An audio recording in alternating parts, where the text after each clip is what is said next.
Hello， 大家好，我係袁玉仙姐姐。今集就講咧錢追人第二集啦。咁今日咧就要講風水啊，因為點解咧？因為咧財神好市儈嘅，你一定要請財神入屋咧，咁先會家肥屋潤嘅。咁點樣請到財神入屋咧？首先咧，屋企個門口咧係非常非常緊要，因為咧門口咧就等於氣口啊，你個財運啊、福氣啊同埋能量咧都係一開門個門口就入噶啦。咁咧，所以大家個門口一定要整得好咧，財神先會入屋嘅。咁咧，第一個咧，大家會成日都聽到啲風水講噶啦，好普通嘅，財不入屋門，即係如果你屋企好污糟咧，財神唔會入嚟。第二個大忌咧，我同大家真係一定要講，因為咧好多人都唔知，因為有啲人話，你屋企啊或者公司風水唔好唔緊要，我幫你個門口改一改啦，咁樣。所以你見到我好多咧，公司啊街嗰啲咧，全部咧都係咁樣斜斜地門口入㗎，有啲個個都斜斜地門口入啦，呢個係錯晒嘅。點解咧？因為咧，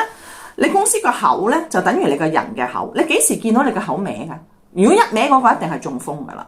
咁所以咧，我見過有一間公司咧，佢啲設計師係點設計咧？咁樣入完之後再咁樣入，之後就再咁樣入，即係你個身要咁樣再咁樣。我話唔得㗎喎呢個，咁佢都唔會改啦，因為已經整好晒。咁之後裏邊啲人係發生咩事咧？有好多人咧有大病啦，咁佢又不和咧，咁佢屋企人都會有大病㗎，即係會死嗰隻啊，差唔多。咁又有交通意外啦，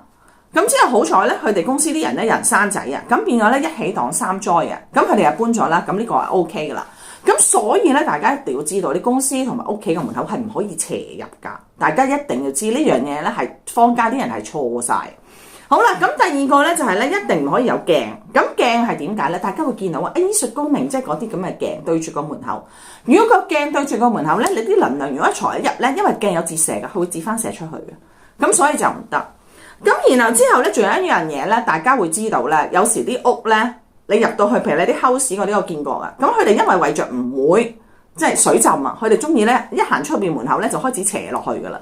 咁我話俾你聽，斜落去嘅咧向外發咧，嗰啲仔女全部唔會翻屋企嘅，你會咧即係一個人喺屋企嘅啫，同埋佢哋咧會去外國，係一定唔會翻嚟你屋企。咁所以你屋企個門口嗰個位點樣斜咧，你就要睇住啊。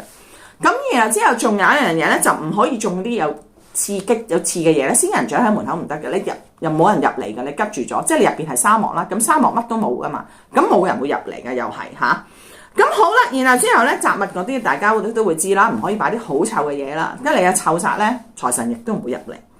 咁仲有一樣嘢咧就係咧鐘啦，大家唔知鐘咧就係因為咧時間會飛逝啊，咁所以咧有啲焦慮症啊、抑鬱症嗰啲，你個鐘向咗個門口啊，如果你個鐘係3支針咧就最緊要，千祈唔可以。好啦，大家咧會員咧會有福利，如果邊個想睇下個門口咧係點啊，影一影喺個留言區，我就幫你。